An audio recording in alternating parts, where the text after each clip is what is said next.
हर किसी को पता है कि कॉन्फिडेंस इज अट्रैक्टिव, शर्माना इज नॉट। तो अगर हम कॉन्फिडेंट हैं, चाहे फिर हम कैसे भी दिखते हों, ये क्वालिटी लोगों को हमारी तरफ अट्रैक्ट करती ही करती है। और आज की इस वीडियो में हम इसी टॉपिक के बारे में जानेंगे मरीसा पियर की अमेजिंग बुक से, जिसका नाम है ultimate confidence, the secrets to feeling great about yourself से। So let's start. इसमें सबसे पहला पॉइंट कहता है change your language to change your life. एक के बाद एक स्टडी ने शो किया है कि कॉन्फिडेंट लोग डिफरेंट लैंग्वेज यूज करते हैं उन लोगों के कंपैरेटिवली जो शर्माते हैं और जिनके पास कॉन्फिडेंस नहीं होता। फेमस अमेरिकन सिंगर और सॉन्ग राइटर ब्रूस स्प्रिंगस्टीन ने बताया कि उन्हें ऑडियंस के सामने लाइव परफॉर्म करते वक्त कैसा लगता था। उन्होंने कहा, मेरा दिल जोरों से धड़कने लगता है, एड्रेनालिन मेरी बॉडी में फ्लो होने लगता है, मैं बहुत स्वेट करता हूँ, बट ऑडियंस के सामने लाइव परफॉर्मेंस करने की जो अमेजिंग फीलिंग है, वैसे फीलिंग कोई नहीं है दुनिया में। कैली साइमन भी एक अमेरिकन सिंगर और सॉन्ग राइटर है। उन्होंने भी लाइव परफॉर्मेंस करने की फीलिंग को डिस्क्राइब किया था। उन्होंने भी कहा था कि मेरा हार्ट रेट बहुत इंक्रीज हो जाता है, बॉडी में एड्रेनालिन फ्लो होता है, स्वेटिंग होती है, लेकिन उनको लोगों के सामने परफॉर्म करने पे पैनिक अटैक आने लगता था। गेस लाइव परफॉर्मेंस किसने पहले छोड़ी होगी? Exactly, you are right, Kelly Simon ने, क्योंकि उन्होंने हमेशा लाइव परफॉर्मेंस को एक्सप्रेस करने के लिए गलत लैंग्वेज यूज की थी। पॉइंट 2 कहता है कि try to speak slow, move slow, be calm. Direct आंखों में देख के बहुत ही काम तरीके से स्लो बोलना एक लीडर की निशानी है। ऑथर कहती हैं कि जब भी हम किसी से बात कर रहे होते हैं तो अपनी चिन हमें ऊपर रखनी चाहिए, अपने शोल्डर्स नीचे और पीछे की तरफ रखने चाहिए और स्लो स्पीड में बोलना चाहिए। जो भी पावरफुल पीपल हैं वो स्लोली और कामली बोलते हैं। कोई भी कॉन्फिडेंस इंसान रिएक्टिव नहीं होता। रिएक्टिव नेचर डोमिनेंस दिखाती है। पावरफुल लीडर्स आर ऑलवेज काम। ऑथर कहती है कि strength is shown in stillness, इसलिए इस तरह से बिहेव करो कि जैसे हमें कोई फर्क ही नहीं पड़ता। और ये बात इवन कि हमारे बॉलीवुड एक्टर्स भी जानते हैं और इसलिए वो कॉन्फिडेंट दिखने के लिए इस स्ट्रैटेजी को फॉलो करते हैं। You have to be relaxed and calm. Yeah, that's the key. That's the key. You know, these are the mistakes I have done. Something I also have learned very recently. Yeah. You know, because more than anything else, yeah, it is how calm you are in front of the camera. Yeah. That really matters. Just relax. Yeah. आराम से बात करो, क्या होगा? यहाँ double. Point 3 कहता है your greatest needs. ये पॉइंट कहता है कि हर इंसान की 2 सबसे बड़ी नीड्स हैं। 1, सब उसे एक्सेप्ट करें, और 2, कोई उसे रिजेक्ट ना करे। अब ऑथर को एक पेशेंट ने कहा, नहीं, मुझे रिजेक्शन से कोई डर नहीं लगता, मुझे परवाह नहीं है कि लोग मुझे रिजेक्ट करें या एक्सेप्ट करें, बस मेरी जॉब और पैसा मेरे पास रहने चाहिए। तो इस पर ऑथर कहती हैं कि जब तुम्हारी जॉब या तुम्हारे पैसे चले जाएंगे तब तुम्हारी सोसाइटी में पोजीशन चली जाएगी और फाइनली तुम रिजेक्टेड फील करोगे। इसलिए ये पॉइंट्स तुम पर भी फॉलो होते हैं। एक बार एक जर्नलिस्ट एक पंडित के पास गया और उसने उस होली मैन का बहुत मजाक उड़ाया, भगवान का मजाक उड़ाया और हर उस चीज का मजाक उड़ाया जो वो होली मैन विश्वास करता था। लेकिन वो होली मैन बस मुस्कुराता रहा और उसे जर्नलिस्ट की किसी बात से कोई फर्क नहीं पड़ा। इस पर वो जर्नलिस्ट बोला, क्या तुम्हें मुझ पर गुस्सा नहीं आ रहा? तुम्हारा इतना मजाक उड़ाया मैंने। उस पर वो होली मैन बोला, मान लो तुम मुझे अगर कोई गिफ्ट देते हो और उस गिफ्ट को मैं एक्सेप्ट नहीं करता, तो वो गिफ्ट किसके पास रहेगा? ऑब्वियसली तुम्हारे पास। उसी तरह से जो भी तुमने मुझसे कहा, मैंने उसमें से किसी बात को एक्सेप्ट नहीं किया, इसलिए मुझे तुम्हारे बोलने से कोई फर्क नहीं पड़ता। सो ऑथर का भी यही पॉइंट है कि हमारे इमोशंस का रिमोट कंट्रोल हमारे पास ही होना चाहिए, दूसरों के पास नहीं। इसलिए हमें खुद को पॉजिटिव थॉट्स फील कराते रहना चाहिए और दूसरों की परवाह नहीं करनी चाहिए। पॉइंट 4 कहता है you don't have to be perfect to be confident. ये पॉइंट कहता है कि हम परफेक्ट बनने के लिए पैदा नहीं हुए हैं और ना ही हम कभी परफेक्ट बन सकते हैं। और जो इंसान बिल्कुल परफेक्ट बनने की कोशिश करेगा वो हमेशा दुखी ही रहेगा और कभी एक कॉन्फिडेंट इंसान नहीं बन पाएगा। ऑथर कहती हैं कि उनके 24 साल के प्रोफेशनल करियर में एज ए थेरेपिस्ट उन्होंने देखा है कि सबसे खुश और कॉन्फिडेंट इंसान वो होते हैं जो इस पर फोकस करते हैं कि वो अपना बेस्ट दें और फिर वो खुद को एक्सेप्ट कर लेते हैं। लोगों ने जब लॉरेंस ओलिवर की मूवी हेमलेट देखी तो सब रोने लग गए क्योंकि मूवी बहुत इमोशनल थी। इंटरव्यूअर्स ने लॉरेंस ओलिवर को घेर लिया और उनका इंटरव्यू लेने लग गए क्योंकि वो उनकी परफॉर्मेंस से बहुत खुश थे। लेकिन लॉरेंस ओलिवर ने कहा कि मेरी इस परफॉर्मेंस के बारे में ज्यादा अच्छा मत लिखना, वरना जब ऑडियंस बहुत ही एक्सपेक्टेशन रख के मेरी परफॉर्मेंस देखने आएगी तो हो सकता है उन्हें दोबारा मेरी परफॉर्मेंस अच्छी ही ना लगे। ऑथर कहती हैं कि obviously this type of attitude will always lead to depression. Point 5 कहता है कि प्रेज योरसेल्फ। कभी अगर गौर से आप किसी बच्चे को देखोगे तो वो ये जरूर कह रहा होता है अपने पेरेंट्स को, मुझे देखो मैं कैसा लग रहा हूँ, देखो मैं क्या कर रहा हूँ, देखो मैंने कैसी पेंटिंग्स बनाई हैं। इन शॉर्ट वो प्रेज यानी तारीफ मांग रहा है अपने पेरेंट्स से।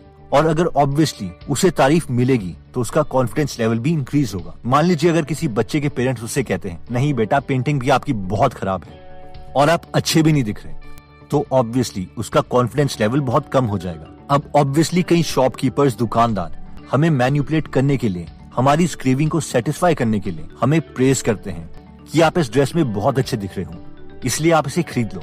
या कोई फ्रेंड या रिलेटिव अपना काम निकलवाने के लिए हमारी इस हंगर को सेटिस्फाई करता है, लेकिन हमारा माइंड समझ लेता है कि ये जेन्युइन प्रेज नहीं है, इसलिए वो उससे ज्यादा इफेक्ट नहीं होता। प्लस औरों से प्रेज लेके कॉन्फिडेंस लाने का ये बड़ा नुकसान है कि जिस वक्त बाकी लोग हमारी प्रेज नहीं करेंगे या हमें नेगेटिव वर्ड्स बोलेंगे तो हमारा कॉन्फिडेंस भी टूट जाएगा। इसलिए ऑथर बोलती हैं कि बेस्ट मेथड ये है कि हम खुद की प्रेज करें। जब भी शीशे के सामने हम खुद को देखें तो हम खुद से बहुत पॉजिटिव वर्ड्स बोल सकते हैं, जैसे कि you are the most intelligent या मोस्ट हैंडसम पर्सन। अब ये ऑब्वियसली कई लोगों को बहुत अटपटा लगेगा, लेकिन ऑथर बोलती हैं कि ये चीज काम करती है। और अगर अकेले में हम खुद की तारीफ कर भी रहे हैं तो कौन सा किसी को पता चलने वाला है, इसलिए ऑलवेज प्रेज योरसेल्फ। पॉइंट 6 कहता है बिलीविंग एंड विनिंग। अगर एक सेल्समैन को ही अपने प्रोडक्ट पर बिलीव नहीं है तो वो किसी भी कस्टमर को उस प्रोडक्ट पर विश्वास नहीं दिलवा सकता। वैसे ही दूसरों को हमारा कॉन्फिडेंस तभी ही दिखेगा जब हम एक्चुअल में खुद में बिलीव करते हैं। आर्नोल्ड श्वार्ज़नेगर, जो कि पहले एक बॉडी बिल्डर, फिर फेमस एक्टर और फाइनली कैलिफोर्निया के गवर्नर बने, वो कहते हैं कि जब मैं 21 साल में अमेरिका में शिफ्ट हुआ था तो मुझे बहुत कम इंग्लिश आती थी और मेरे पास बहुत कम पैसे थे, लेकिन मुझे हमेशा लगता था कि मैं किसी बड़े काम के लिए पैदा हुआ हूँ। मतलब मुझे 100% यकीन था कि मैं एक फेमस एक्टर बनूंगा ही बनूंगा। कई लोगों को जब मैं अपने थॉट्स बताता था तो वो मुझे घमंडी भी समझते थे और कहते थे कि यार मॉडेस्टी के साथ जी। बट मैं बहुत थैंकफुल हूँ कि मैं कभी मॉडेस्ट नहीं बना और खुद को हमेशा बेस्ट ही माना।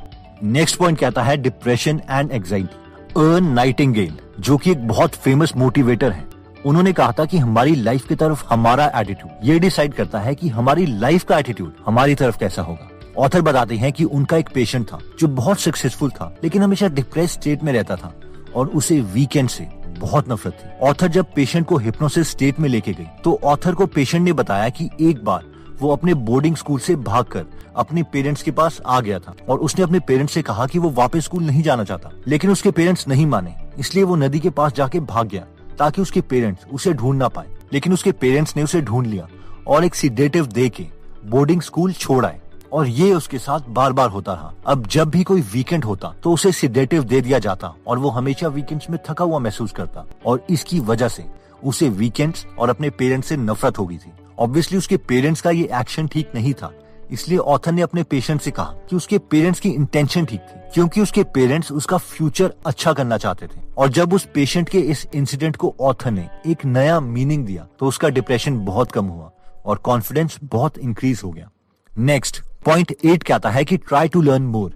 ये पॉइंट कहता है कि हमें जितनी ज्यादा नॉलेज अपने सामने वालों के कंपैरेटिवली होगी उतना ही ज्यादा हम कॉन्फिडेंट फील करेंगे, because superiority will always lead to confidence. इसलिए keep on learning new things, never ever stop learning. तो दोस्तों इस वीडियो में हमने 8 पॉइंट्स देखे कॉन्फिडेंस इंप्रूव करने के लिए। इसमें पॉइंट नंबर 1 कहता है change your language, change your life. यानी एक कॉन्फिडेंट लोगों की वोकैबुलरी अगर हम यूज करते हैं तो वो कॉन्फिडेंस एटीट्यूड को ही जन्म देगी। पॉइंट 2 कहता है try to speak slow, move slow, be calm. इस पॉइंट में हमने देखा था कि स्टिलनेस शोज स्ट्रेंथ, यानी जितना काम हम रहेंगे उतना ही कॉन्फिडेंट हम फील करेंगे। पॉइंट 3 कहता है योर ग्रेटेस्ट नीड्स। जिस पॉइंट में हमने एक होली पर्सन और एक जर्नलिस्ट की कहानी देखी थी कि जर्नलिस्ट के बहुत कुछ बोलने के बावजूद उस होली मैन को कोई फर्क नहीं पड़ा और ये कॉन्फिडेंस की निशानी है। पॉइंट 4 कहता है you don't have to be perfect to be confident. ये पॉइंट कहता है कि कॉन्फिडेंस पर्सन परफेक्ट नहीं होते, बल्कि एक कॉन्फिडेंस इंसान अपना बेस्ट देने की कोशिश करता है और अपनी कमियों को एक्सेप्ट कर लेता है और उसे कोई फर्क नहीं पड़ता कि लोग उसकी कमियों के बारे में क्या सोचते हैं। पॉइंट 5 कहता है प्रेज योरसेल्फ। इस पॉइंट में हमने देखा था कि प्रेज यानी तारीफ से कॉन्फिडेंस आता है, लेकिन ऑथर कहती हैं कि बेस्ट यही रहेगा कि हम हमारी तारीफ का रीजन बने। वरना अगर हम दूसरे इंसान से प्रेज ले रहे हैं और जिस वक्त उसने हमें नेगेटिव वर्ड्स बोलना शुरू कर दिया उस वक्त हमारा कॉन्फिडेंस भी डिक्रीज हो जाएगा। फाइनली पॉइंट 6 कहता है बिलीविंग एंड विनिंग। यानी एक कॉन्फिडेंस इंसान अपने ऊपर 100% बिलीव करता है कि वो अपने गोल्स को पा ही लेगा। अगर हम खुद पर बिलीव नहीं करेंगे तो हम पर कोई बिलीव नहीं करेगा। पॉइंट 7 कहता है डिप्रेशन एंड एंजाइटी। इस पॉइंट में हमने देखा था कि अगर हम अपने डिप्रेशन का रीजन पता करके उससे एक अच्छा नया मीनिंग दे सके तो हम उस डिप्रेशन को खत्म कर सकते हैं और एक कॉन्फिडेंस इंसान बन सकते हैं। फाइनली पॉइंट 8 था ट्राई टू लर्न मोर। ये पॉइंट कहता है कि एक ज्यादा नॉलेजेबल इंसान ग्रुप में अपने को ज्यादा कॉन्फिडेंट ही फील करता है। इसलिए हमने आपके लिए गीगल एप्लीकेशन बनाई है, जहां पर आप दुनिया के मोस्ट एक्सपीरियंस्ड लोगों के द्वारा लिखी हुई बुक समरीज को पढ़ और सुन दोनों सकते हैं। यहाँ पर 130 से ज्यादा बेस्ट ऑफ बेस्ट लोगों की समरीज फ्री में अवेलेबल है। तो अगर आप इस एप्लीकेशन में इंटरेस्टेड हैं, तो इसका लिंक हम डिस्क्रिप्शन में दे देंगे। दोस्तों, हमने एक और नया सेक्शन स्टार्ट किया है गीगल एप्लीकेशन में, जहां पर हम बेस्ट राइटर्स की मोटिवेशनल स्टोरीज बहुत ही एंटरटेनिंग वे में लेके आए हैं। राइटर्स जैसे कि William Shakespeare, Munshi Premchand etcetera. तो आप इसे सुन के हमें जरूर बताएं कि ये नया सेगमेंट आपको कैसा लग रहा है। एनीवेज दोस्तों, अगर आप ऐसी नॉलेजेबल वीडियोस मिस नहीं करना चाहते, तो सब्सक्राइब करने के बाद बेल का बटन जरूर दबा दीजिए। आप कमेंट करके ये भी बता सकते हैं कि आप नेक्स्ट वीडियो किस टॉपिक पर चाहते हैं। जल्दी हम आपसे दोबारा मिलेंगे। जय हिंद।